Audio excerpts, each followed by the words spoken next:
Hello guys, welcome back to my YouTube channel.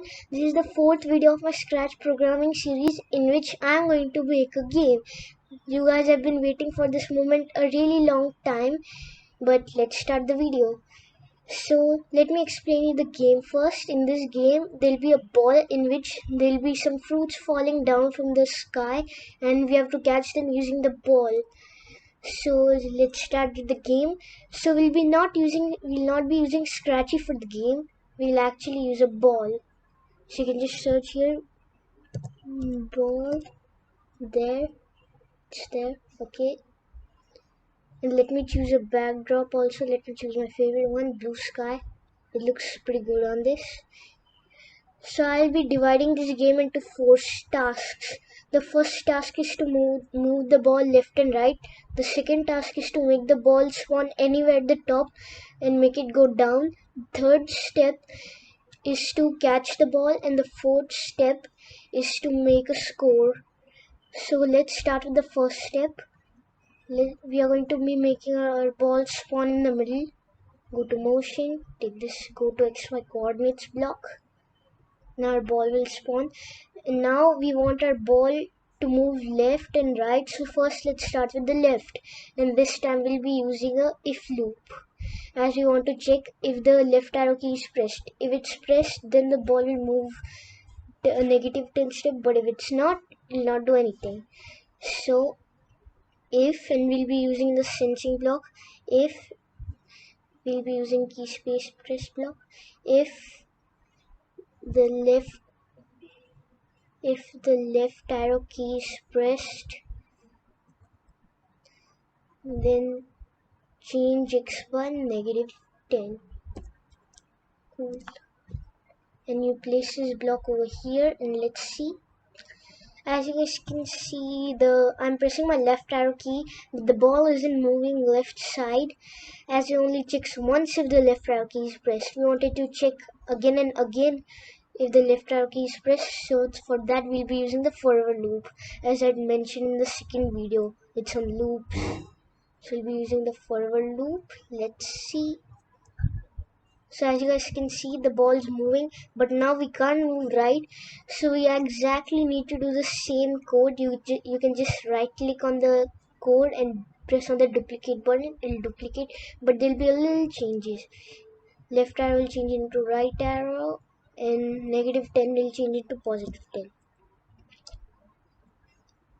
So you drag this code over here and place it here. Let's see. So it spawns in the middle, and now I can move my ball left and right. Nice. So our first task is completed. Now our second task is to make the fruit spawn anywhere on the top, and we need to make it go down. So let's use any fruit. Like, you guys can use any fruit you want. I'll use banana. Use a banana. Okay, there's our banana. That's too big for the game. Let me just reduce the size 70%. Okay, so now I want my banana to spawn anywhere on the top.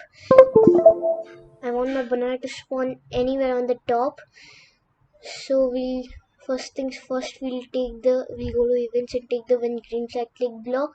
So I want our banana to spawn anywhere, like over here, over here, over here, anywhere, but it should be on the top. So for this, we'll take the go to XY coordinates, and this time we'll be using the pick random blocks from the operators. Like, we wanted to pick random, where should it go from, over here, over here, over here. And it's changing the x-axis, not changing the y-axis. X-axis controls left and right, and y-axis controls up and down. So we are gonna y-axis is gonna be first. Let's change the x-axis. The maximum x-axis on the left side is negative 211, but let's make it negative 210. Okay, and you obviously know over here it will be positive 210. Let's make that 210. Okay, and now the maximum y-axis is negative 152. Let's change this also to negative 152. Cool. Now let's see if it works. As you guys can see, there's a minor problem here. Now let's go through the code again and see what's the problem. It should pick random -210 and between +210. So here let's change it to 52. See now? Yeah, so we had added a negative sign there. Be careful about that. Don't just add there. So you guys know what will happen. It will spawn at the bottom. So now as you guys can see, it spawns anywhere on the top. Nice. And now we want it to move down. So for that, we'll take the change y by 10 block. It should change y by -10 though. -10. Okay. And a forever loop also. Let's see. As you guys can see, the ball, the fruit the fruit goes down, but it gets stuck on the edge over here, and I want it to teleport all the way back and it should spawn anywhere on the top. So for that, I'll be using another if loop. So if, use the sensing again, if the banana is touching the edge, then it should spawn anywhere on the top. So we'll duplicate the same code and place it over here, just like that over here. Let's see. Nice. If it touches the edge, it teleports back all the way.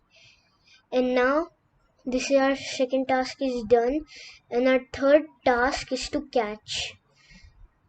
So for that, we'll be doing it in the banana code. So